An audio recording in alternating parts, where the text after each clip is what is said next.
Hello, BookTube. I've got a little bit of a mail haul for you here, a tiny little thing on a beautiful, beautiful day. Oh my. The Bean and I, there she is, right next to me as always. The Bean and I had to put up with some dark, dreary, drippy days lately, just a few in a row where there was no hint of sunlight, where it was dank and dark all the time. It looks like a band of weather is headed this way, heavy rain or maybe snow on Sunday. But for today and tomorrow, today especially, all of that stuff is washed out. The day was just gorgeous. Not a speck of cloud in the sky. Bright blue. Not warm, but not cold either. Perfectly in between. So if you go out lightly dressed and you do a lot of walking, you'll feel wonderful by the time you're done. And boy, did we need, that's exactly what we did. And we really needed that. We really did. We went out walking. We deviated from our normal short route, went on a long route, got into the woods, got on the trails, and then left the trails. And went uphill, because this little dog doesn't know any direction except uphill. For a good long time, until we were both good and tired. You could see it. You could see it if you were looking at her, how keyed up she had been. And how that just was just washed out of her. By the end, she was not keyed up anymore. She was just contented. Again, I want to stress, I know that this is lucky on my part. That I'm at the age of 28, I'm still able to do this. I know that this is lucky. So I'm not taking it for granted at all. But we've only got a tiny bit of mail here. This won't last long at all. I'm bombarding you with videos today, so I don't want this to last very long. Like, for instance, we have the Martha's Vineyard Gazette, broadsheet newspaper for the island of Martha's Vineyard off the coast of Massachusetts. Look at this beautiful picture. That is a flat point lamb and her little babies. Isn't that gorgeous? High definition, beautiful photography, always original. I get the Vineyard Gazette because I review books for them. I haven't in a bit, but my editor and I are working on a few that he thinks are likely candidates. Anything he sends me, I'll review. So we'll see what we can do. But then we also have a box. Didn't have any boxes yesterday. Today we have not only a box, but a box from W.W. Norton, my favorite non-Penguin publisher. So this will almost certainly be the finished copy of something that we've already seen.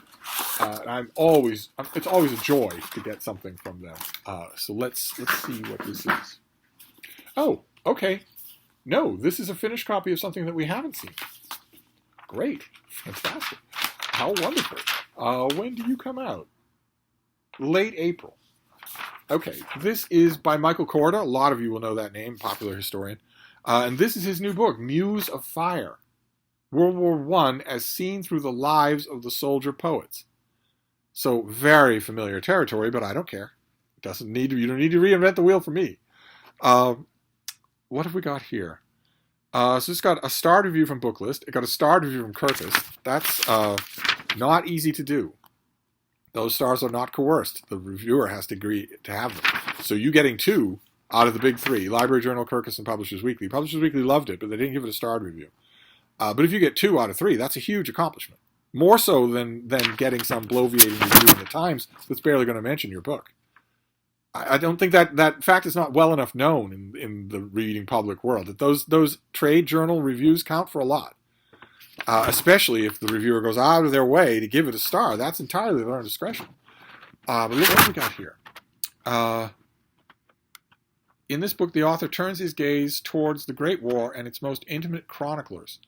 With journalism and mail hampered by heavy censorship and war novels unfinished for years, these poems, written in trenches, hospitals, and sanatoriums, gave British civilians their first glimpses of the sheer horrors of the Western Front.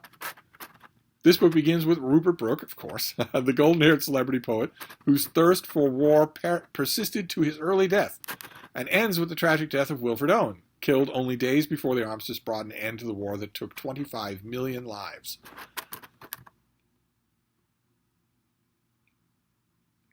Okay, let's just push on. In the arc between the two, the intertwined lives of these and other soldiers' poets come to represent a people's turn from eager nationalism to embittered resignation. The author's cast of characters swells to include young American poet Alan Seeger, killed in action as a private in the French Foreign Legion, Isaac Rosenberg, whose parents had fled Tsarist anti-Semitic persecution and who was killed in action at the age of 28, and Robert Graves and Siegfried Sassoon, whose friendship endured through the complex web of allegiances, rivalries, and romances that made up Britain's literary scene. Fantastic. I assume you're going to have pictures of everybody, yes? What would a book like this be without pictures? Yes, there's young Wilson right there. So with his gigantic tie. Okay. We're having pictures of everybody. Uh, there's Wilson again. And there's Wilson with Winston Churchill. Uh, okay. Wow. All right. Oh wow. Son of a gun. Oh. All right. There we get the relatively well known wartime picture of Alan Seeger, but the whoever's assembled the pictures here also found us our Alan Seeger's Harvard photo as a boy at Harvard. Son of a gun. All right. Well, fantastic. I like this author. So this is the finished copy. I never got the advanced copy for this, but it's due in late April. Muse of Fire, of course, echoing Shakespeare, echoing Henry V. By all means, if you're interested, make sure your library has this on order. Maybe get on list for it. I don't imagine there'll be a huge waiting list for something like this. Fantastic. I'm not going to be able to stop looking at that Harvard picture. That's amazing. Well, anyway, a very well-known subject, World War I poets, very well-known subject. Nothing here that won't have been written a million times before, but I don't require that. I only require that the author go into it with energy. And this author is a very energetic author, so I don't think I'll be disappointed here. But that's our book. We had the Martha's Vineyard Gazette and one book, a work of history and biography, so I'm well and truly pleased. So I'll wrap this up for now, and I will see you soon. Thank you, BookTube.